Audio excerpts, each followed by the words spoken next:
സ്ഥാനാർത്ഥി പ്രഖ്യാപനത്തിന് ശേഷം ആദ്യമായി തൃശൂരിലെത്തിയ കെ മുരളീധരന് ഡിസിസിയുടെ നേതൃത്വത്തിൽ പ്രവർത്തകർ തൃശൂർ റെയിൽവേ സ്റ്റേഷനിൽ ആവേശോജ്വലമായ സ്വീകരണം നൽകി.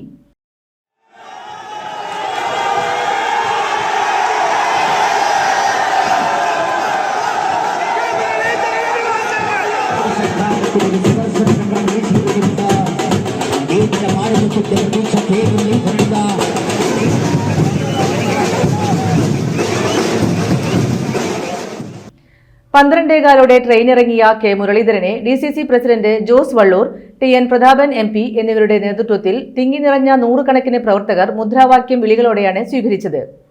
തുടർന്ന് റെയിൽവേ സ്റ്റേഷന് പുറത്ത് സജ്ജമാക്കിയ തുറന്ന വാഹനത്തിൽ വാദ്യമേളങ്ങളുടെ അകമ്പടിയോടെ നിരവധി പ്രവർത്തകർ പങ്കെടുത്ത റോഡ് ഷോയും നടന്നു. TN. Prathapan MP, Jose Vallur, MP Vincent എന്നിവരും കെ മുരളീധരനൊപ്പം വാഹനത്തിലുണ്ടായിരുന്നു.